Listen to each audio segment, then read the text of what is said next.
નમસ્કાર વિદ્યાર્થી મિત્રો, વિદ્યાકુળમાં આપ સૌનું હાર્દિક સ્વાગત કરવામાં આવે છે. આજે આપણે જોવાના છીએ ચેપ્ટર નંબર 5. આના અગાઉના પ્રકરણમાં આપણે જોઈ ગયા હતા. ચેપ્ટર નંબર 1 હતું, ચેપ્ટર નંબર 2 હતું. એમાં ભાગીદારોનો પ્રવેશ થાય ત્યારે પાઘડીની કિંમત નક્કી કરવામાં આવે છે, ચેપ્ટર નંબર 3. ત્યાર પછી ચોથા ચેપ્ટરમાં હતું કોઈ જૂની ભાગીદારી પેઢીમાં નવા ભાગીદારનો પ્રવેશ થાય ત્યારે પુનર્ગઠન નફા નુકસાનનું પ્રમાણ બદલાય છે. એવું આપણે બધું જોઈ ગયા હતા, રાઈટ. તો અહીંયા એ જ ભાગીદારના પ્રવેશની વાત કરી છે કે જ્યારે ભાગીદારી પેઢીમાં જૂની ભાગીદારી પેઢીમાં નવા ભાગીદારનો પ્રવેશ થાય તો એ કઈ રીતે કરવામાં આવે છે. આમાંથી ફરજિયાત પરીક્ષામાં એક દાખલો પૂછાય છે અને એ દાખલાની શું કહેવાય કિંમત, એ દાખલાનું માર્ક 8 ગુણ છે. 8 ગુણનો એક દાખલો ફરજિયાત પૂછાય છે. કોરોના કાળમાં આમાંથી MCQ અને SQ પણ પૂછાયેલા છે, રાઈટ. ઓકે, ચાલો. તો એનો મતલબ એમ થયો કે MCQ, SQ અને 8 ગુણનો એક દાખલો, આ ત્રણે ત્રણ પૂછાવાનું છે. એમાં 8 ગુણનો દાખલો તો ફરજિયાત પૂછાય છે જ. અને એવો જ એક દાખલો IMP કહી શકાય, એવો જ એક દાખલો અહીંયા મેં લીધેલો છે. જોઈએ તો કે દાખલા નંબર 16. પાશવી અનેરી 2:1 પ્રમાણમાં નફો નુકસાન વહેંચતા ભાગીદારો છે. કોણ? પાશવી અને અનેરી. તો હું અહીંયા બંને ભાગીદારના નામ લખી નાખું, પાશવી અને અનેરી. આ બંને ભાગીદારો કયા પ્રમાણમાં? તો કે 2:1 પ્રમાણમાં. અહીંયા લખી નાખીશ જૂનો ભાગ. અહીંયા જૂનો ભાગ કેટલો છે? તો કે 2:1. ત્યાર પછી આગળ વાંચું છું. નફો નુકસાન વહેંચી લેતા એક ભાગીદારી પેઢીના ભાગીદાર છે. 31/3/2019 રોજ તેમની પેઢીનું પાકું સરવૈયું નીચે પ્રમાણે હતું. એટલે આપણને પાકું સરવૈયું આપી દીધું છે, રાઈટ. ઓકે. ત્યાર પછી તારીખ 1/4/2019 રોજ તેઓએ હેન્સીને નવા ભાગીદાર તરીકે નીચેની શરતે દાખલ કરી. એટલે કે નવો ભાગીદાર કોણ આવી ગયો? તો કે નવો ભાગીદાર આવી ગયો હેન્સી. અહીંયા હું લખી નાખીશ હેન્સી. હેન્સી લખીશ એટલે હેન્સીનું જૂનું પ્રમાણ હશે નહીં. હેન્સીનું જૂનું પ્રમાણ નહીં હોય. ત્યાર પછી જોવાનું દાખલામાં કાંઈ નવું પ્રમાણ આપ્યું છે? તો કે પહેલો જ હવાલો છે, જો નફા નુકસાનનું નવું પ્રમાણ 3:4:2 રાખવું. નફા નુકસાનનું નવું પ્રમાણ 3:4:2 રાખવું. એટલે અહીંયા મને નવો ભાગ મળી ગયો. નવો ભાગ 3:4:2 થઈ ગયો. નવો ભાગ કેટલો આપણને મળી ગયો? 3:4:2. જ્યારે પણ કોઈ પણ પ્રવેશના દાખલાની શરૂઆત કરો ને એટલે છે ને ભાગીદારનો જૂનું પ્રમાણ, ભાગીદારનું નવું પ્રમાણ, એ બે પહેલાં ગોતી લેવાનું. જૂનું પ્રમાણ, નવું પ્રમાણ ગોત્યા બાદ આપણે શું કરવાનું છે? તો કે જૂનું પ્રમાણ, નવું પ્રમાણ ગોત્યા બાદ આપણે ત્યાગનું પ્રમાણ ગોતવાનું છે, રાઈટ. તો અહીંયા હું લખી નાખીશ ભાગીદારનો ત્યાગ બરાબર જૂનો ભાગ માઇનસ નવો ભાગ. જૂના ભાગમાંથી નવો ભાગ આપણે કરવાનો છે બાદ, એટલે આપણને મળી જાય ત્યાગનું પ્રમાણ. સૌ પ્રથમ તો કે પાશવીનો જૂનો ભાગ 2/3 માઇનસ નવો ભાગ 3/9. ચાલો આપણે ભાગીદાર આની પહેલાંનું ચેપ્ટર જોઈ ગયા, ભાગીદારી પેઢીનું પુનર્ગઠન. અને એમાં આપણે ત્યાગ અને લાભના દાખલા ગણતા હતા ને એમાં આપણે શું કરતા હતા? લસા લેતા હતા. અહીંયા પણ આપણે લસા લઈશું. બંનેમાંથી મોટી રકમ જો 9 તેરી 27 પણ તમે લસા લઈ શકો. અને અહીંયા 9 કોમન આવશે, કારણ કે 3ના ઘડિયામાં 9 આવે, 9ના ઘડિયામાં 9 આવે, એટલે 9. ચલો 3ને કેટલા વડે ગુણો તો 9 આવે? તો કે 3 ને 3 વડે, તો તો ઉપરની સંખ્યા 3 વડે ગુણવાની, 3 દુ 6. 9ને કેટલા વડે ગુણો તો 9 આવે? તો કે 1 વડે, એટલે 1 તેરી 3. અહીંયા લખી નાખીશ 3/9, રાઈટ. કેટલા લખી નાખીશ? 3/9. ચલો એના પછી તો કે આગળ બીજો ભાગીદાર કોણ છે? અનેરી. બીજો ભાગીદાર કોણ છે? અનેરી, રાઈટ. ચાલો અનેરીનો જૂનો ભાગ તો કે 1/3 માઇનસ નવો ભાગ તો કે 4/9. લસા લઈશું 9. 3ને કેટલા વડે ગુણો તો 9 આવે? તો કે 3 વડે, તો ઉપર 3 એકા 3. 9ને 1 વડે ઉપર 4 એકા 4. 3માંથી 4 જાય, નાની સંખ્યામાંથી મોટી સંખ્યા જાય એટલે -1/9. ત્યાગમાં માઇનસ આવ્યું એટલે આ શું કરશે? લાભ. ત્યાગમાં માઇનસ આવે તો શું કરે? લાભ, રાઈટ. ઓકે, ચાલો એટલું તો થઈ ગયું. આપણે ત્યાગનું પ્રમાણ ગોતી લીધું, જૂનું પ્રમાણ, નવું પ્રમાણ, ત્યાગનું પ્રમાણ. ત્રણેય બધા દાખલામાં સૌ પ્રથમ ગોતી જ લેવાનું, રાઈટ. ત્રણેય બધા જ દાખલામાં સૌ પ્રથમ શું કરી લેવાનું? ગોતી લેવાનું. ત્યારબાદ આપણે આગળ જોઈએ તો હવે આપણે શરૂઆત કરશું પાકા સરવૈયાથી. હવે ક્યાંથી શરૂઆત કરશું? તો કે પાકા સરવૈયાથી, રાઈટ. ચલો સૌ પ્રથમ પાકું સરવૈયું આપણે જોઈએ તો અહીંયા મેં 4 ખાતા બનાવી દીધા છે. પુનઃ મૂલ્યાંકન ખાતું, ભાગીદારના મૂડી ખાતા, પ્રવેશ કે નિવૃત્તિ, 5મું ચેપ્ટર હોય કે 6ઠું ચેપ્ટર હોય, 4 ખાતા ફરજિયાત બનાવવાના. પુનઃ મૂલ્યાંકન ખાતું, ભાગીદારના મૂડી ખાતા, રોકડ અથવા બેંક ખાતું અને પ્રવેશ બાદ અથવા તો નિવૃત્તિ બાદનું પાકું સરવૈયું. આ 4 ખાતા ફરજિયાત બનાવવાના હોય છે, રાઈટ. ઓકે, ચાલો હવે પાકા સરવૈયાથી શરૂઆત કરીએ તો સૌ પ્રથમ આપણને આપી છે મૂડી. સૌ પ્રથમ મૂડી ખાતાની જમા બાજુ. પહેલા ચેપ્ટરમાં જોઈ ગયા, બીજા ચેપ્ટરમાં જોઈ ગયા. મૂડી ખાતાની જમા બાજુ 91,000, 84,000. તો હું અહીંયા લખીશ બાકી આગળ લાવ્યા 91,000 અને 84,000. હેન્સીની જૂની મૂડી હોય નહીં. ત્યાર પછી મૂડી અનામત. ત્યાર પછી શું છે? મૂડી અનામત, રાઈટ. આ મૂડી અનામતને શું કરશું? તો કે મૂડી અનામતને ભાગીદારો વચ્ચે વહેંચી દઈશું. મૂડી અનામતને શું કરશું? ભાગીદારો વચ્ચે વહેંચી દઈશું, રાઈટ. ચલો સૌ પ્રથમ જૂનું પ્રમાણ તો આપણને ખબર જ છે. જૂના ભાગીદારને જૂના પ્રમાણમાં વેચવાનું. 14,700 તો કેલ્સીમાં લખશું 14,700 ગુણ્યા 2/3 એટલે 9,800 આવશે. તો હું મૂડી ખાતાની જમા બાજુ પર લખીશ મૂડી અનામત ખાતે 9,800. ત્યાર પછી 14,700 ગુણ્યા 1/3 4,900. 4,900 થઈ ગયું. ચાલો એના પછી શું આપ્યું છે? તો કે કામદારના બચત ખાતા. જો ભાઈ ભૂલમાંથી નહીં, વેચતા નહીં, કારણ કે આ બચત કામદારની છે. કોની છે? કામદાર. હવે કામદારની બચત માલિક લઈ જાય તો માલિકને પાપ લાગે. જેવી રીતે કામદારનો નફો માલિક લઈ જાય તો માલિકને પાપ લાગે. તો કામદારની બચત, કામદારનો નફો ક્યારે માલિક લઈ જાય નહીં, એટલે કે ભાગીદાર લઈ જાય નહીં.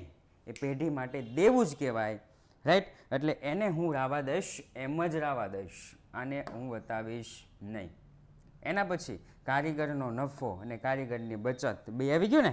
કારીગરનો નફો અને કારીગરની બચત એમ જ રાવા દઈશું. એના પછી 10%ની લોન. કેટલા ટકાની લોન? 10%ની લોન. એ પણ ભાગીદારો વચ્ચે વેચાય નહીં. એના પછી લેણદારો, એ પણ આમનામ જ રાવા દઈશ. છેલ્લે આ બધાને લેશું. જેટલું વેચાય ને એટલું વેચી દેવાનું. આ છે પાઘડી, આને કહેવાય જૂની પાઘડી. આને શું કહેવાય? જૂની પાઘડી. જૂની પાઘડી જૂના ભાગીદારને જૂના પ્રમાણમાં વેચવાની. ફરી વખત બોલું છું, જૂની પાઘડી જૂના ભાગીદારને જૂના પ્રમાણમાં વેચવાની. રાઈટ. તો અહીંયા આપણને જૂની પાઘડી આપેલી છે. શું આપ્યું છે આપણને? જૂની પાઘડી. તો જૂની પાઘડી જૂના ભાગીદારને જૂના પ્રમાણમાં. અહીંયા ઉધાર છે એટલે અહીંયા લખીશ પાઘડી ખાતે. પાઘડી ખાતે 21,000 ગુણ્યા 2/3 14,000. 21,000 ગુણ્યા 1/3 7,000. અહીંયા કરી દઈશ ડેશ. 21,000 7,000 અને બાજુમાં કરી દઈશ ડેશ. થઈ ગયું? ચાલો એના પછી મકાન ન વેચાય, ફર્નિચર ન વેચાય, સ્ટોક ન વેચાય, દેવાદાર ન વેચાય, રોકડ લખી નાખવી પડશે. રોકડ ખાતાની ઉધાર બાજુ 56,000 રૂપિયા.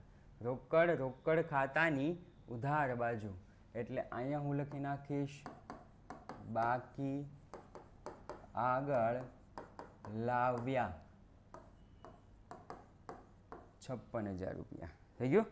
બાકી આગળ લાવ્યા 56,000 રૂપિયા. ઓકે, ચાલો. ત્યારબાદ હવે આપણે હવાલાથી શરૂઆત કરીએ. જો સૌપ્રથમ સ્ટેપ બાય સ્ટેપ ચાલવાનું. કોઈ પણ દાખલો હોય સ્ટેપ બાય સ્ટેપ, અથવા તો આપણી શાળામાં આપણા જે શિક્ષકો શીખવાડે એ પ્રમાણે ચાલવાનું. રાઈટ.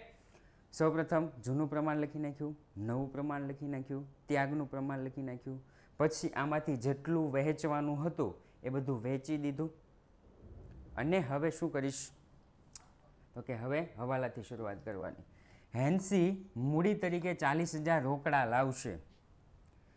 નવો ભાગીદાર હોય ને, નવો ભાગીદાર બે બાબતના રોકડા લાવે. એક તો મૂડીના, એક પાઘડીના. નવો ભાગીદાર બે બાબતના રોકડા લાવે, મૂડીના અને પાઘડીના. મૂડીના પૈસા શું કામ તો કે મૂડીના પૈસા મિલકતમાં ભાગ મેળવવા માટે. જે જમીન, મકાન, ફર્નિચર, સ્ટોક એ બધું દેખાય છે ને, એમાં ભાગ મેળવવા માટે મૂડીના પૈસા લાવે. અને બીજા પાઘડીના પૈસા શું કામ લાવે તો કે પાઘડીના પૈસા ભવિષ્યમાં નફોમાં ભાગ મેળવવા.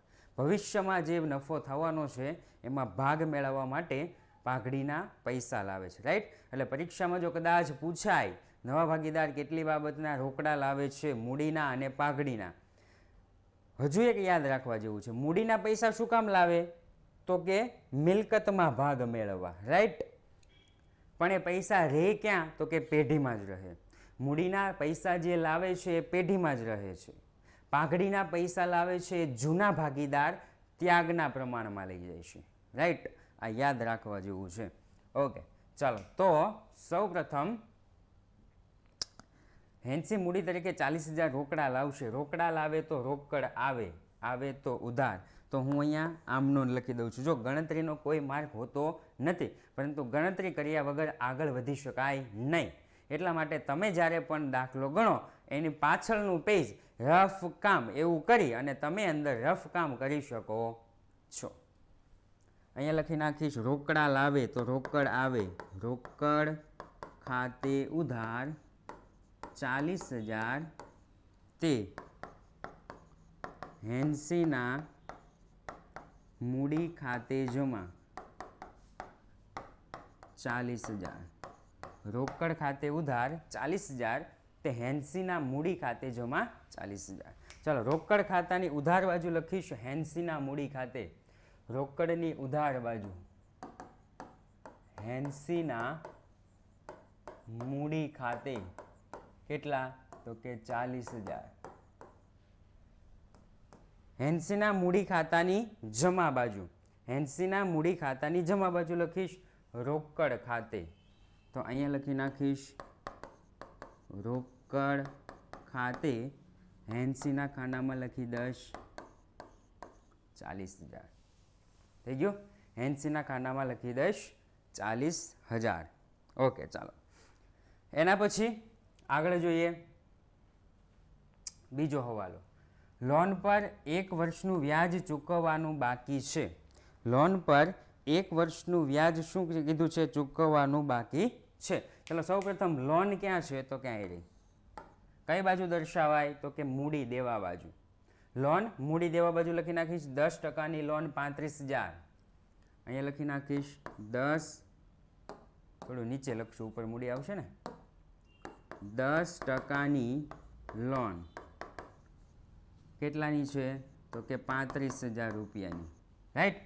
હવે એના ઉપર 1 માસનું વ્યાજ છે તો લખીશ 10%ની લોનનું વ્યાજ.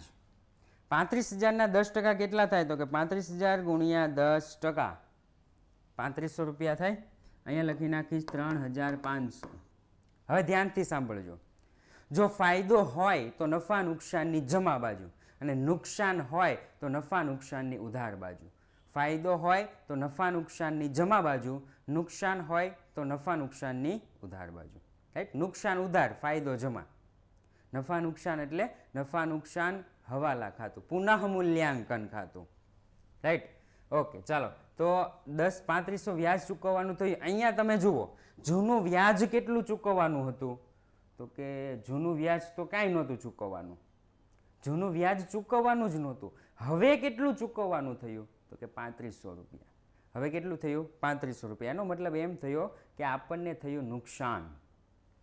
નુકસાન હોય તો પુનઃ મૂલ્યાંકન ખાતાની ઉધાર બાજુ. અહીંયા લખીશ 10%ની લોનનું વ્યાજ 3,500 રૂપિયા. રાઈટ. ચાલો, એના પછી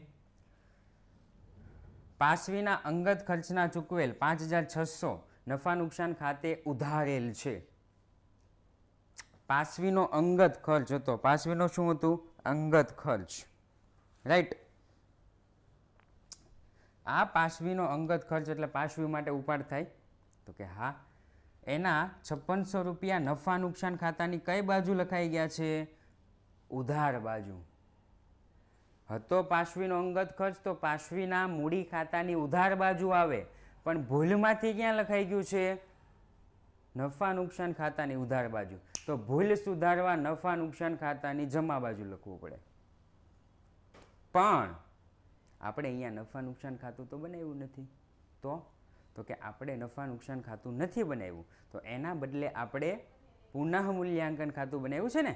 તો અહીંયા પુનઃ મૂલ્યાંકન ખાતાની જમા બાજુ લખી નાખશું કે પાસવીના મૂડી ખાતે 5600. અહીંયા લખી નાખીશ પાસવીના મૂડી ખાતે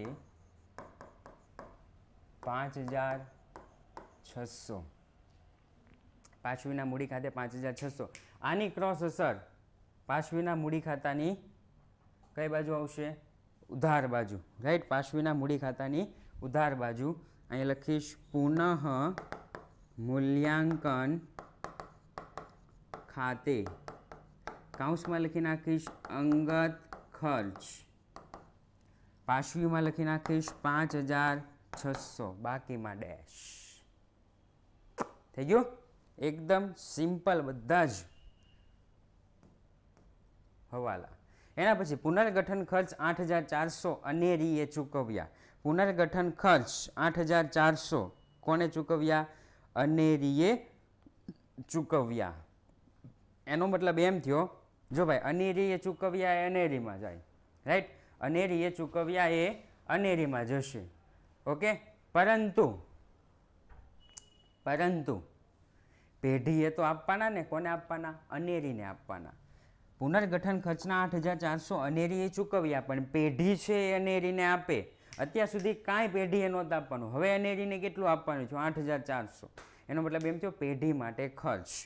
ખર્ચ નફા નુકસાન ફાળવણી, નફા નુકસાન હવાલા ખાતાની ઉધાર બાજુ. અહીંયા લખીશ અનેરીના મૂડી ખાતે. અનેરીના મૂડી ખાતે કેટલા છે? 8,400. તો આની ક્રોસ અસર અહીંયા લખવી પડશે. પુનઃ મૂલ્યાંકન ખાતે અનેરીના ખાનામાં 8,400, બાકીમાં કરી દઈશ ડેશ. ઓકે. અહીંયા લખી નાખીશ કાઉન્સમાં પુનર્ગઠન ખર્ચ. કાઉન્સમાં શું લખી નાખીશ? પુનર્ગઠન ખર્ચ. ચલો એના પછી પાઘડીનું મૂલ્યાંકન 90,000 કરવામાં આવ્યું. પાઘડીનું મૂલ્યાંકન કેટલું કર્યું છે ભાઈ? 90,000. આને કહેવાય નવી પાઘડી. આને કહેવાય જૂની પાઘડી, જૂના ભાગીદાર જૂના પ્રમાણમાં. આને કહેવાય નવી પાઘડી. હવે આ નવી પાઘડી આપણને જ્યારે પણ હવાલામાં આપી હોય તો શું કરવાનું? તો કે નવી પાઘડી હવાલામાં આપી હોય તો સૌપ્રથમ પ્રવેશ થતા ભાગીદારના ભાગની પાઘડી ગોતવાની. પ્રવેશ થતા ભાગીદારના ભાગની પાઘડી આપણે ગોતવાની. રાઈટ? ઓકે, ચાલો તો સૌપ્રથમ પ્રવેશ થતા ભાગીદારના ભાગની પાઘડી આપણે ગોતીએ તો અહીંયા ગણતરીમાં શું નામ છે? હેન્સી. હેન્સીના ભાગની પાઘડી 90,000 ટોટલ પાઘડી છે ગુણ્યા હેન્સીનો ભાગ 2/9 એટલે આપણને કેટલી પાઘડી મળે? તો કે 90,000 ગુણ્યા 2/9 એટલે આપણને 20,000 પાઘડી મળશે. કેટલી મળશે? 20,000. તો અહીંયા હું લખી નાખીશ 20,000 રૂપિયા. રાઈટ? કેટલા લખી નાખ્યા અમે? 20,000 રૂપિયા. ઓકે, ચાલો હવે તો કે હવે આમનોંધ લખવી પડશે પાઘડીની. જેવી રીતે રોકડની આમનોંધ લખી એવી રીતે કોની આમનોંધ લખવી પડશે? તો કે એનસીની પાઘડીની. પણ અહીંયા જોઈએ એનસી પાઘડી તરીકે રોકડા લાવે છે કે નહીં. એનસી મૂડી નવી પેઢીમાં નવા નફા નુકસાનના પ્રમાણમાં રાખવી. ઓકે, એનો મતલબ એમ થયો કે હેન્સી પાઘડી તરીકે રોકડા લાવતી નથી. રોકડમાં લાવે તો અહીંયા કહી દીધું હોય રોકડા લાવે છે તો રોકડ ખાતે ઉધાર, તે પાઘડીના પ્રીમિયમ ખાતે જમા, પાઘડીના પ્રીમિયમ ખાતે ઉધાર, તે ત્યાગ કરતા ભાગીદારના મૂડી ખાતે જમા. પરંતુ અહીંયા આપણને હેન્સી પાઘડીના રોકડા લાવતી નથી. રાઈટ? હેન્સી પાઘડીના રોકડા ન લાવે તો હેન્સીનું મૂડી ખાતું કરવાનું ઉધાર. હેન્સીનું મૂડી ખાતું કરવાનું ઉધાર. રાઈટ? તો અહીંયા હું લખીશ હેન્સીના મૂડી ખાતે ઉધાર કેટલા છે? તો કે 20,000. હવે તો કે પાશવી આવી. પાશવી શું કરે છે? તો કે પાશવી ત્યાગ કરે છે. રાઈટ? પાશવી શું કરે છે? સોરી, હા, પાશવી શું કરે છે? પાશવી ત્યાગ કરે છે. ત્યાગ કરે છે એટલે એનું મૂડી ખાતું જમા. તે પાશવીના મૂડી ખાતે જમા. અનેરી શું કરે છે? જો અનેરી ત્યાગ કરતી હોય ને તો અહીંયા તે અનેરીના મૂડી ખાતે જમા એવું આવે. અહીંયા અનેરી ત્યાગ કરતી નથી. અનેરી શું લે છે? લાભ મેળવે છે.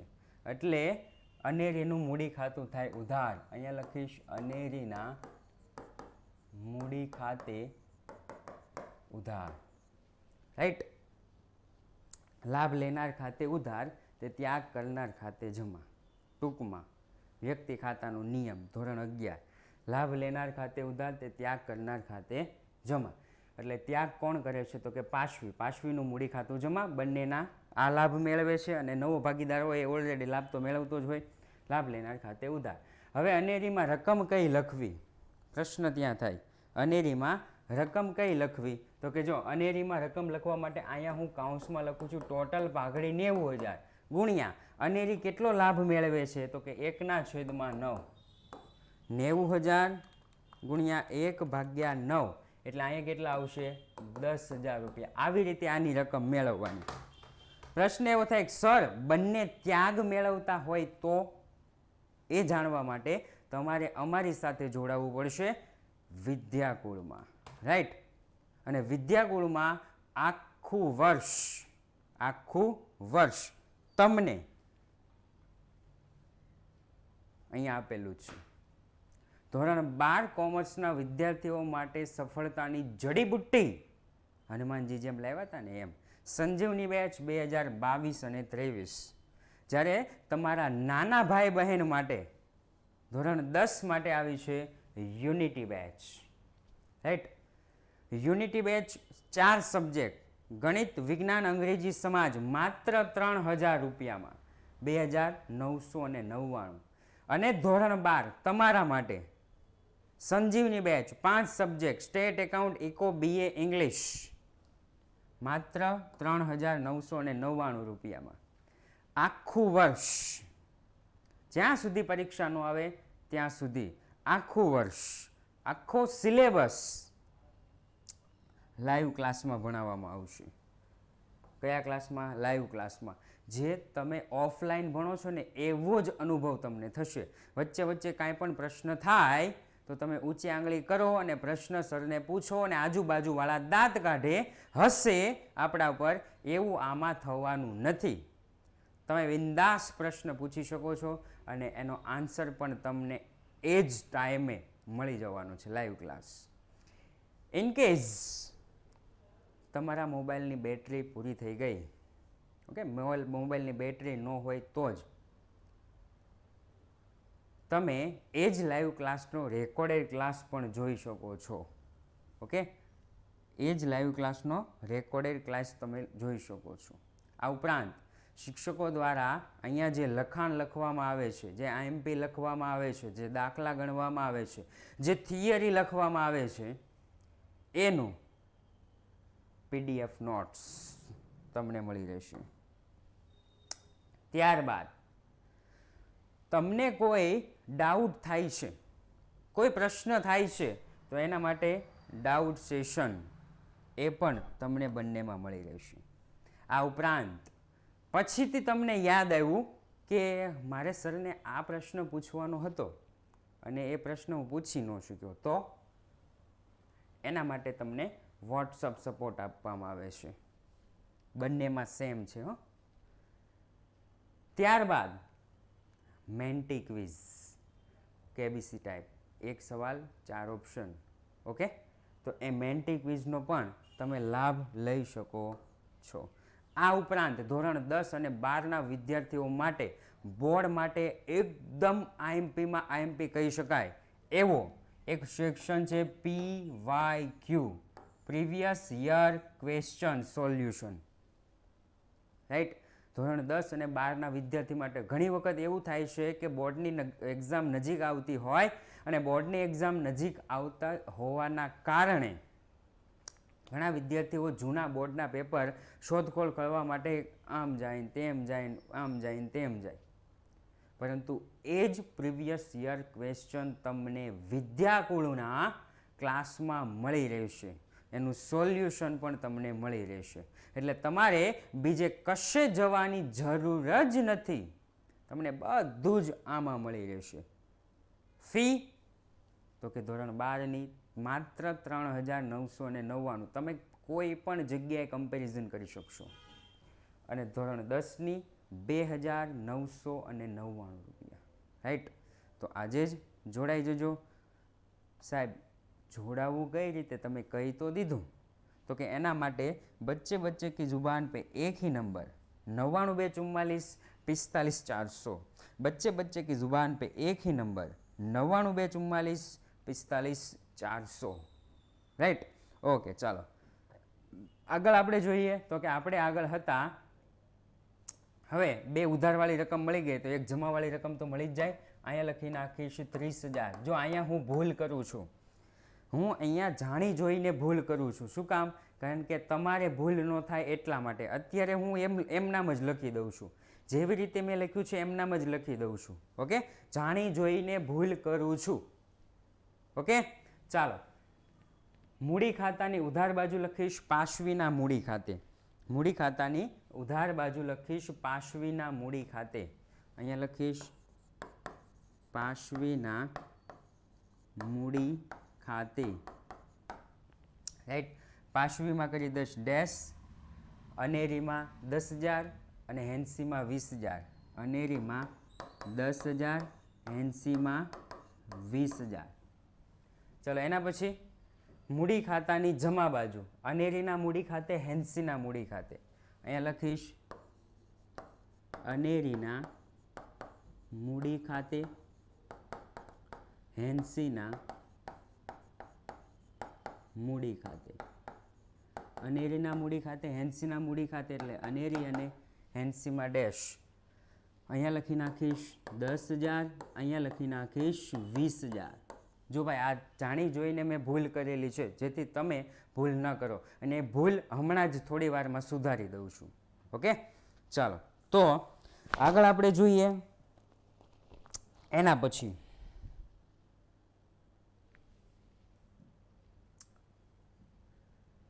છઠ્ઠો વાલો પૂરો, સાતમો હવાલો.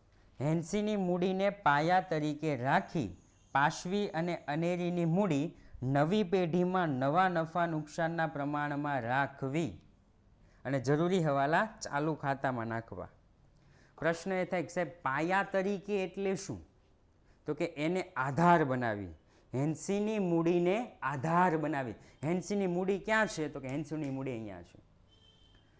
હેન્સીની મૂડીને આધાર બનાવી અને પાશવી અને અનેરીની મૂડી.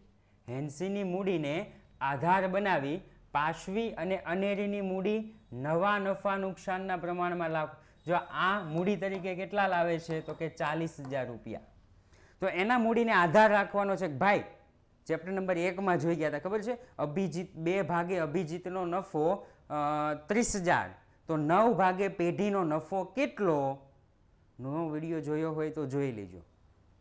એવું જ અહીંયા છે કે 2 ભાગે હેન્સીની મૂડી 40,000, તો 3 ભાગે પાશવીની મૂડી કેટલી? ખબર પડી? હવે અહીંયા તમે ધ્યાનથી જોજો. જેની મૂડી પાયા તરીકે રાખવાની હોય ને, જેની મૂડી પાયા તરીકે રાખવાની, અહીંયા કોની મૂડી પાયા તરીકે રાખવાની છે? તો કે હેન્સીની. હેન્સીની મૂડી પાયા તરીકે રાખીએ તો પાઘડીની જે અસર આપી છે ને, એ પાઘડીમાં હેન્સીમાં મૂડી ખાતું આવશે નહીં. પાઘડીમાં હેન્સીમાં અહીંયા મૂડી ખાતું આવે નહીં. તો અહીંયા કયું ખાતું આવશે? તો કે અહીંયા આવશે ચાલુ ખાતું, કારણ કે આની મૂડી પાયા તરીકે રાખવાની છે. રાઈટ, આની મૂડી પાયા તરીકે રાખવાની છે. ઓકે, એટલે આ યાદ રાખજો. જેની મૂડી પાયા તરીકે રાખવાની હોય એમાં મૂડી ખાતું ન આવે, એમાં ચાલુ ખાતું આવે. હવે ઉધાર બાજુ આપણે જે લખ્યું હતું, હેન્સીનું મૂડી ખાતું અને હેન્સીનું મૂડી ખાતાની ઉધાર બાજુ આપણે જે 2 અસર દર્શાવેલી હતી, કઈ કઈ અસર હતી? 10,000 અને 20,000. એમાંથી 20,000 આપણે હવે લખશું નહીં. આ 20,000 હવે આપણે લખશું નહીં. શું કામ? કારણ કે આ તો ચાલુ ખાતામાં છે. અહીંયા આપણે ચાલુ ખાતું બનાવ્યું નથી. આ તો કયા ખાતામાં છે? ચાલુ ખાતામાં છે. ચાલુ ખાતું આપણે બનાવ્યું નથી, પરંતુ એને આપણે ડાયરેક્ટ જ ઉધાર બાજુ છે ને, ઉધાર બાજુ એટલે કઈ બાજુ લખી દઈશું? મિલકત લેણા બાજુ. કઈ બાજુ લખી દઈશું? મિલકત લેણા બાજુ. અને મિલકત લેણા બાજુ શું લખશું? હેન્સીના મૂડી ખાતે. રાઈટ, મિલકત લેણા બાજુ પર આપણે લખશું હેન્સીના, ચાલુ ખાતું છે ને, હેન્સીના ચાલુ ખાતે. તો મિલકત લેણા,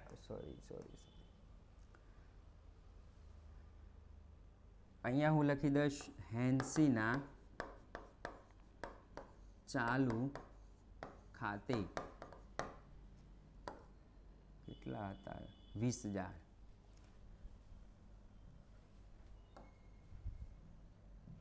અહીંયા હું લખી દઈશ 20,000.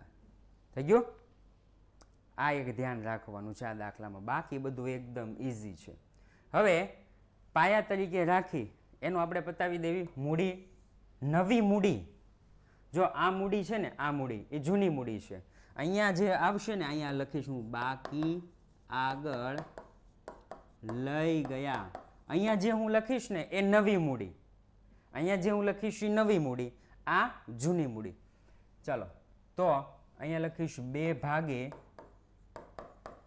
હેન્સીની મૂડી બરાબર 40,000. તો 3 ભાગે પાશવીની મૂડી બરાબર પ્રશ્નાચિહ્ન. એવી જ રીતે 2 ભાગે હેન્સીની મૂડી બરાબર 40,000. તો કેટલા છે? 4 ભાગે અનેરીની મૂડી બરાબર પ્રશ્નાચિહ્ન. રાઈટ. ઓકે, ચાલો ક્રોસ ગુણાકાર કરશું.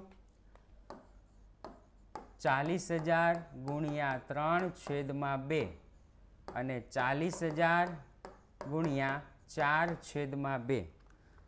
40,000 ગુણ્યા 3/2 60,000.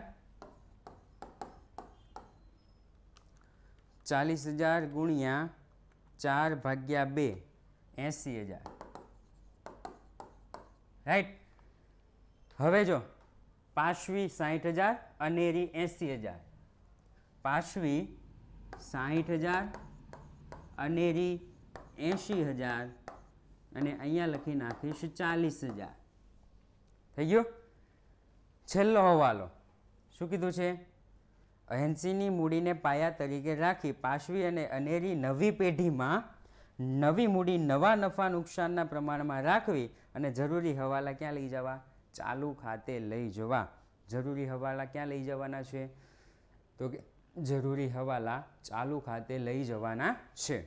આગળ જોઈએ તો હવે હવાલા બધા જ પૂરા થઈ ગયા. હવે જે રકમ લખવાની બાકી છે બેઠી જ લખી દઈશું. ચાલો મૂડી તો કે આવી ગયું છે, અનામત આવી ગયું છે. કામદાર બચત ખાતા 7,000 જ્યાં છે ત્યાં જ લખી દેવાના. મૂડી દેવા બાજુ કામદાર બચત ખાતા 7,000. એના પછી કારીગર નફા ભાગ ભંડોળ 8,400. કારીગર નફા ભાગ ભંડોળ 8,400. એના પછી 10% લોન આવી ગયું. લેણદારો 39,900. લેણદારો 39,900. એના પછી મિલકત લેણા બાજુ પર જોઈએ તો કે પાઘડી આવી ગઈ છે. મકાન 1,40,000, ફર્નિચર 28. મકાન 1,40,000, ફર્નિચર 28,000. મકાન 1,40,000, ફર્નિચર 28.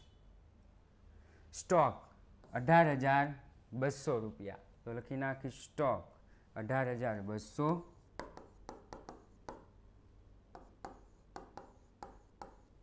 એના પછી દેવાદારો આપ્યા છે. દેવાદારો કેટલા છે? 16,800.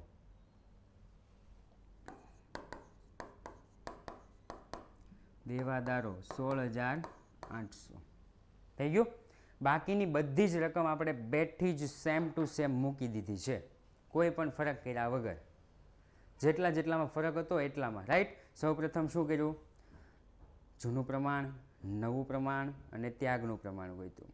ત્યાર પછી જેટલી વિગત વેચાતી હતી બધી જ વેચી દીધી. સામાન્ય અનામત ખાતે હોય, મૂડી ભંડોળ હોય કે જે હોય XYZ, જેટલી અનામત આપી હોય એ બધી જ. ત્યાર પછી શું કર્યું? તો કે હવાલાથી શરૂઆત કરી. બધા જ હવાલા પૂરા કર્યા. ત્યાર પછી શું કર્યું કે અંદર જે બેઠી જ રકમ લખવાની બાકી છે એ બધી જ લખી દીધી. હવે તો કે હવે આપણે કરશું ટોટલ. હવે કાંઈ બાકી રહ્યું નથી. ચાલો કઈ બાજુનું ટોટલ વધારે છે? તો કે અહીંયા ઉધાર બાજુનું ટોટલ વધારે છે. 3500 પ્લસ 8,400 11,900 રૂપિયા. તો અહીંયા લખી દઈશ 11,900. અહીંયા લખી દઈશ 11,900. ઉપર -5600 કરીશ એટલે 6,300 રૂપિયા બચશે. આ 6,300 જૂના ભાગીદાર. હો, કયા ભાગીદાર? જૂના ભાગીદારને. અને આને કહેવાય માત્ર ખોટ. આને શું કહેવાય? ખોટ. વહેંચણી પાત્ર ખોટ, ચોખ્ખી ખોટ કે કાચી ખોટ કે એવું કાંઈ નહીં, માત્ર અને માત્ર ખોટ. બે ભાગીદાર જૂના કયા હતા? તો કે પાશવી અને અનેરી. જૂનું પ્રમાણ કેટલું હતું? તો કે 2:1. 6300 ગુણ્યા 2/3 એટલે 4,200. 6300 ગુણ્યા 1/3 2100. આની ક્રોસ અસર હું અહીંયા આપી દઈશ, લખીશું પુનઃ મૂલ્યાંકન ખાતે 4200 2100 અને ડેશ. હવે મૂડી ખાતાનું ટોટલ, મૂડી ખાતાનું ટોટલ પાછું કઈ રીતે ખબર છે? બધું જ ટોટલ, બાકી આગળ લઈ ગયા સહિતનું ટોટલ, રાઈટ? ઓકે, ચાલો પાસવીનું કઈ બાજુનું ટોટલ વધારે છે? તો કે 60 ને 70, આ બાજુનું વધારે છે. 91000 પ્લસ 9800 પ્લસ 10000 પ્લસ 20000, એટલે આપણને ટોટલ મળશે 1,30,800, રાઈટ? તો કે હું અહીંયા લખી દઈશ ટોટલ 1,30,800, 1,30,800. આ 1,30,800 માંથી બધું જ બાદ કરું, -14,000 -5,600 -4,200 -60,000, એટલે મને મળશે 47,000 રૂપિયા. કેટલા મળ્યા મને? 47,000 રૂપિયા, રાઈટ? બાકીની રકમ ચાલુ ખાતે લઈ જવી, તો અહીંયા હું લખી નાખીશ ચાલુ ખાતે. થઈ ગયું? એ લખતા પહેલા એક વિગત રહી ગઈ છે, કઈ? તો કે આ મૂડી દેવા બાજુ લખવાની રહી ગઈ છે. 60,000 80,000 40,000, 60,000 80,000 40,000, એટલે અહીંયા આવશે 1,80,000. પાશવી, અનેરી અને હેન્સી, અહીંયા લખી નાખીશ મૂડી. હવે તો કે હવે જો અહીંયા જે ચાલુ ખાતે 47,000 આવ્યા ને, એ જ બેઠા આપણે આની નીચે એટલે કે મૂડી દેવા બાજુ લખી નાખશું. ચાલુ ખાતા પાશવી 47,000, ચાલુ ખાતા પાશવી 47,000, રાઈટ? ચલો એના પછી અનેરીની કઈ બાજુનું ટોટલ વધારે? તો કે અનેરીનું ઉધાર બાજુનું ટોટલ વધારે છે. 80,000 પ્લસ 2100 પ્લસ 10,000 પ્લસ 7,000, એટલે કે 99,100. કેટલું થાય છે? 99,100. તો અહીંયા લખી નાખીશ 99,100, અહીંયા લખી નાખીશ 99,100, અને ઉપરની રકમ બાદ કરું તો 84,000 -4,900 -8,400, 1,800 રૂપિયા વધશે. અહીંયા લખી નાખીશ 1,800, આગળ લખી નાખીશ ચાલુ ખાતે, અને આને બેઠું જ નીચે, એટલે કે આ જ લાઈનમાં શું આવે? તો કે મિલકત લેણા. ચાલુ ખાતે અનેરી 1,800, ચાલુ ખાતે અનેરી 1,800. ચાલો હવે તો કે હવે આ બાજુનું આપણે ટોટલ કરી દઈએ.